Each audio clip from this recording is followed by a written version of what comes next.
ये ओस्टियोपोरोसिस क्या है और इसके होने के कारण क्या-क्या हैं? ऑस्टियो यानी हड्डी लैटिन में, और पोरोसिस यानी कमज़ोर होना। ये हड्डी कब कमज़ोर होती है? लेडीज़ में स्पेशली जब मेनोपॉज आ जाता है, तो लेडीज़ के जो एस्ट्रोजन हार्मोन होते हैं वो हार्मोन डिप हो जाते हैं, कम हो जाते हैं। ये होने से जो कैल्शियम और जो प्रोटीन्स, कोलेजन जो बोन में जाना चाहिए, हड्डी में जाना चाहिए अपनी मजबूती के लिए, ये प्रोसेस ठीक नहीं होता।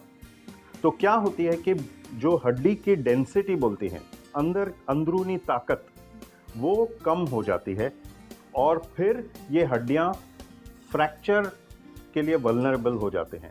यानी कोई भी अगर पैर फिसला, जैसे क्रिकेटर 10 बार गिरता है, डाइव मारता है, बॉल पकड़ता है, उठ के बॉल फेंकता है, अगर ये कोई ऑस्टियोपोरोसिस वाला आदमी या औरत करे तो 2-3 हड्डियां टूट जाएंगी।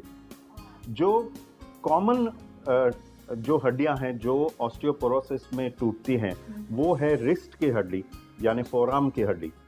यूजुअली हम देखते हैं कि आंटी जी बाजार से आ रही हैं, हाँ। और केले का छिलका और फिसल गए तो अपने फॉल को रोकने के लिए वो अपना हाथ डालते हैं, fall to break the fall, हाथ डालते हैं, और ये हाथ डालने से फोरआर्म की हड्डी टूट जाती है, क्योंकि उसकी अंदरूनी शक्ति, ताकत बहुत कम है, और ऑस्टियोपोरोसिस की वजह से फ्रैक्चर होते हैं। ऑस्टियोपोरोसिस कमर में भी होते हैं। द स्पाइन के जो बोन्स होते हैं, जैसे ये रहा जी। हमारा स्पाइनल कॉलम, इसे वर्टिब्रे कहते हैं। जब ऑस्टियोपोरोसिस होती है तो इनकी हाइट कम हो जाती है, ये हड्डियां दब जाती हैं, जैसे आलू का वेफर बन जाता है। और ये क्यों होता है? क्योंकि ये डेंसिटी कम हो गई है। ऐसे भी केस हमने देखे हैं कि कोई छींक मारता है और अचानक उनके कमर में दर्द शुरू हो जाता है, और जब एक्सरे लेते हैं तो देखते हैं कि ये जो हड्डियां हैं वर्टिब्रल कॉलम के, वो एक हड्डी दब जाती है, जैसे आलू का वेफर बन गया हो। तो वो क्या है कि हड्डियों की ताकत कमज़ोर होने की वजह से वो हड्डी दब जाती है, और उसे कहते हैं osteoporotic fracture of the spine. अब ये बहुत ही पेनफुल कंडीशन है और ठीक होने में भी बहुत देर लगती है। सबसे जो कॉमन ऑस्टियोपोरोसिस के वजह से हमारे पास लोग आते हैं, वो है कि हिप में फ्रैक्चर होना। ये एक मेडिकल इमरजेंसी हो जाती है। अक्सर लोग सीनियर सिटीजन्स बाथरूम में जाते हैं और बाथरूम की फ्लोर पर पानी गिरा रहता है, पैर फिसल जाता है और वो अपने हिप पर गिर जाते हैं। जैसे वो फॉल हो जाता है तो वहाँ के जो बोन्स जो कमज़ोर हो गए हैं वो टूट जाते हैं, एंड फ्रैक्चर नेक फीमर, ये आपने सुना होगा कि अपने रिश्तेदारों में उनको क्या हुआ, हॉस्पिटल में क्यों दाखिल हुए, कि उनके कमर, या कमर इज़ अ रॉन्ग वर्ड, लेकिन हिप की हड्डी टूट गई। जो हिप की हड्डी टूट गई, that is usually fracture neck femur. अब ये एक यूजुअली 90% लोगों में इन पर शस्त्रक्रिया करनी ही पड़ती है, क्योंकि ये हड्डी जुड़ती नहीं, अपने आप जुड़ती नहीं, तो इनमें सर्जरी की जाती है। कभी कभी इनमें हम प्लेट और स्क्रू डाल के उनको जोड़ने का प्रयास करते हैं, और कभी कभी वो हिप को हम रिप्लेस करते हैं, जैसे मैंने कहा था नी जॉइंट रिप्लेसमेंट, उसी तरह से जो हिप के जो हड्डियां हैं उनको रिप्लेस करना पड़ता है। तो देखिए कि ऑस्टियोपोरोसिस या हड्डियों की कमज़ोरता एक पुरुष या महिला को हॉस्पिटल में ला सकती हैं इन एन इमरजेंसी सिचुएशन। तो आप पूछेंगे कि इनसे कैसे बच के रहना है। जी बिल्कुल। मैंने आपकी मन की बात जान ली। तो prevention is better than cure.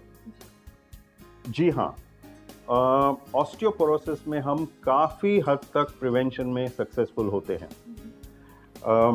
जो औरतें हैं उनको सही खुराक, यूजुअली इंडियन मदर्स वो लास्ट खाती हैं, अपनी फैमिली फैमिली को पहले देकर जो बचा है, नहीं आज जैसे बेटी बचाओ हम कहते हैं कि महिलाओं के आरोग्य को बचाना चाहिए, उनका आहार has to be measured, it has to be nutritious, जो सही प्रमाण कैल्शियम होना चाहिए, सही प्रमाण प्रोटीन होना चाहिए, विटामिन्स होने चाहिए। लोगों को कहते हैं कि आप धूप में जाइए, सुबह की जो धूप होती है वहाँ जाकर चलिए तो आपकी हड्डियाँ मजबूत हो जाती हैं। ऐसे इंजेक्शंस भी आते हैं जिनसे हम साल में एक बार देते हैं इंट्रावीनसली, यानी नस में इंजेक्शन देते हैं, और 1 साल तक वो महिला उनके ऑस्टियोपोरोसिस का इलाज होता है। तो बस खुराक नहीं, सप्लीमेंट्स नहीं, वर्जिश, एक्सरसाइज करनी चाहिए। काफ़ी महिलाओं को हम एजुकेशन देते हैं कि ये जिम में सिर्फ बॉडी बिल्डर नहीं जाते, आपको भी जाना चाहिए। जिम में जाकर अगर आप वर्जिश करें लाइट वेट्स के साथ, जैसे लाइट वेट से मसल्स और बोन्स दोनों स्ट्रांग हो जाते हैं, और स्ट्रांग हुए तो उनमें कैल्शियम और जाता है। प्रोटीन्स जो हम खाते हैं वो सही मात्रा में, सही प्रमाण में हड्डियों में जाता है और हड्डियों की कमज़ोरी दूर करता है। सो ऑस्टियोपोरोसिस में काफ़ी एजुकेशन की ज़रूरत है। लोगों को कहना चाहिए कि खुराक, सप्लीमेंट्स और वर्जिश, एक्सरसाइज, धूप में चलिए, जिम में जाइए, और डॉक्टर के पास जाकर संकोच मत करना, हमारे पास आइए तो हम आपको सलाह दे सकते हैं कि क्या आपकी हड्डियां कमज़ोर हैं क्या। टेस्ट होते हैं जिन्हें कहते हैं बोन डेंसिटोमेट्री, यानी हड्डियों की डेंसिटी जानने वाला मशीन। तो उसमें अगर हमें पता चला कि आपकी हड्डियां कमज़ोर होती जा रही हैं तो हम वो टूटने से पहले उसका इलाज कर सकते हैं। Don't wait for the bone to break, you come, we will diagnose, हम इसकी चिकित्सा जल्द से जल्द करें और फिर सही प्रमाण में आपको डाइट, एक्सरसाइज की सलाह देकर, सप्लीमेंट्स देकर आपके हड्डियों को स्ट्रांग बनाएं।